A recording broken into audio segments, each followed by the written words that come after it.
Tonight's Dharma talk is on beginner's heart-mind. And I spoke to you about that in the beginning of our session tonight. And so I want to invite that Zazen, or seated meditation, is that practice of that beginner's mind, of that coming from that place where you have that curiosity, that intention. And I know for myself as I grow older that I feel like I struggle sometimes to actually have that childlike curiosity. And through seated meditation that I get to practice that on a daily basis in the mornings when I wake up, and either see how I'm not doing it or how I'm doing it, and can I actually practice every single time that I sit in meditation to have that childlike wonder and curiosity of what's happening inside my body and what my thoughts are doing without grasping or pushing at anything to happen. So to be that a beginner that is sitting in meditation is actually the form of the Buddha. That you sit in meditation as a beginner, I'll put it as you are Buddha by sitting in meditation as a beginner. A beginner has that place where they've never sat before and all the stuff is happening inside of them, but yet they show up with this way of, I'm going to work on the form, I'm gonna sit and really pay attention.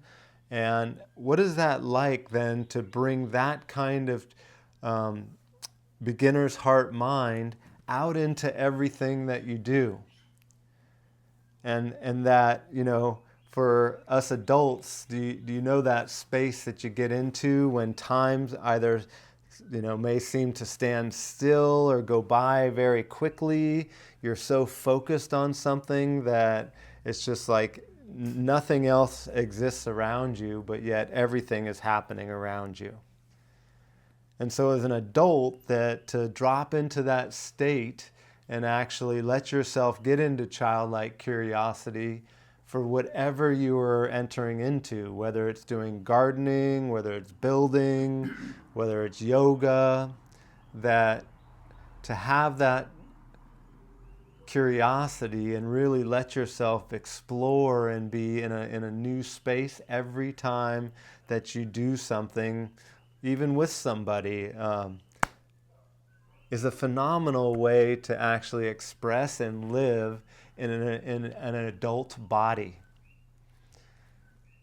I've been talking to Ed about electronics, and Ed, me and you are dancing with getting into electronics, and can we have that childlike curiosity in the relationship with electronics, that, electronics aren't my thing, and I don't know how to use an iPhone or a MacBook or whatever it is, but that, I watched my dad in the early 80s when his two sons told him about the computer and that there was this thing called the web, and that he got into learning about code and developing a website for meditation early on in the process of the web coming alive. And he would do it from this place of just being curious and playing around and not having any attachment to it. And here, almost 30 or 40 years later, he now has these multiple websites, and he knows code, and he did it all from just being curious and returning back to the computer and practicing at it, whether it was 5 minutes or 2 hours, or now he'll sit there for hours and practice at it. But it's that constant, like, what am I going to learn today? And instead of like, I'll go and like, oh man, editing took me 12 hours to edit my first video. I was like, oh my God, and so I'm committed to keep returning to it. And the last one the second one took me 3 hours, and the next 3 took me 3 hours. And so I'm trying to really hold myself in that childlike curiosity that I get to bring to Zazen and meditation. And what a great place to practice having childlike curiosity is sitting in stillness and silence with yourself and getting curious about what's happening inside your body and your relationship with your thinking. There's a term that I like to use, and I watch myself resist it, especially when it comes to getting up in the morning and meditating, is I would say like a day of knowing that I'm going to be going fishing. I have a hard time sleeping, or I'm super excited to get up and go fishing. And it became that way with doing races, or like I did triathlons or half marathons or judo tournaments, where I'm so excited I could barely sleep at night and I want to get up the next morning and actually go do it. And there was a point in my practice where I don't have to set an alarm anymore. I get up, sometimes I wake up around 3:30 going, is it time yet? Is it time to come and sit on my pillow? And I get excited about what I'm going to explore and learn inside myself. And so beginner's heart-mind is that real childlike curiosity. If you can remember when you were a boy or a girl, what it was like to do something for the first time that you'd never done before. And if you have kids, man, you know what that's like. John, you're in that right now. You have, your boys are just learning so much right now and so fast, and they're in that childlike curiosity. That's the magical rate. I think it's 8 and 5 or so that you're in right now, and it's such a wonderful thing to watch that process of children really diving in and wanting to learn something. I used to work with kids in judo and teach them different moves and rolls and falls and how to throw somebody, and to see their eyes light up and be so curious about what's going to happen next. That's what I want for us to go through our days of doing as you move forward from when you get up off the pillow, that you actually go into your day with that same energy and curiosity. So can you be in relationships from childlike curiosity? Can you go explore and be, in a place that of wonder? My mom exemplifies that for me, of brings her childlike energy into a room and is more curious, and photos right now of wanting to take lots of pictures and capture everything, and I can feel that energy in her that I want to exemplify. She models that for me in my life.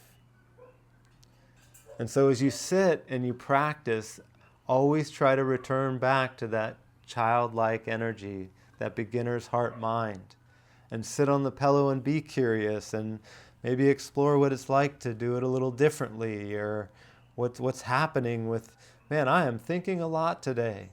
I mean, even when I have the brain is a freight train and I barely even took one full breath, that's one of the best meditations that you can ever have. Imagine that, and being okay with anything that happens during a sitting is absolutely perfect. Just like if a beginner was doing it for the first time. Makai, it's your first time here. It's kind of like you're in that space right now. You've never sat in a sangha before, I believe, right? I've done one. Oh, okay. Before, but yeah. But that beginnersness to your sitting practice. And Levi, you've sat a couple times with us, but you got that younger side of yourself that gets to, be here and show up from that place of youth. So I honor that beginner in you, and that when I'm doing my studying in this is the beginners are the Buddha, and what a cool thing to really put that as a truth. Even the beginners, that they sit in stillness and silence, are a Buddha, just as much as the seasoned practitioner. So continue to practice from beginner's heart-mind. I always encourage to get up every morning and sit for, anywhere from 1 minute to 20 minutes to start your day. Before you get into the coffee, before you start talking to people. I always my relationship with Amber, that I get the time in the morning to set myself up for how I'm showing up and fill my cup first. And then when we get to either cuddle or hot tub together, it's like I'm honoring myself, and then I can bring my childlike curiosity to the relationship. So as you sit this next 10 minutes, see how that childlike wonder plays out inside your thinking, and as you go away from your thinking and return back to your hara, and honor that being a beginner is the place to be, and enjoy it. It's fun. And sometimes my mind can have a different opinion, but I can always just notice it and say thank you, and we're going to continue to sit and be together. So thank you all for coming tonight. Like I always say, if you at the end, if you can just fluff up your pillow and dust off your zabuton, I'll put everything away in the next couple days. I like sitting in the morning with your energy here. Feels really good. And then next Tuesday, I'll be coming in from Finland. Sorry about that. I'll be in Finland. So everybody present here, I'm going to encourage you, bring childlike curiosity to coming online.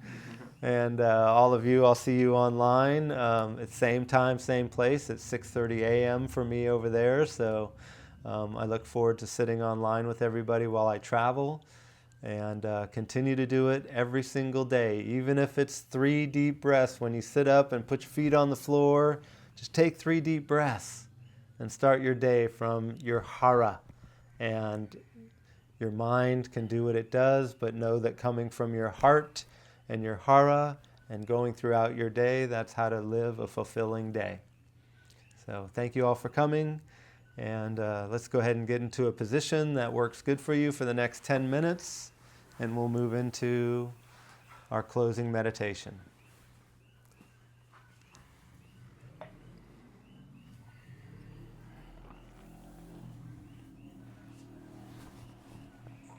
Oh, Makai, look at that. That's nice. Huh? Oh, look at that. He sat right into it. Is this how it's? That's a nice look at it matches, right?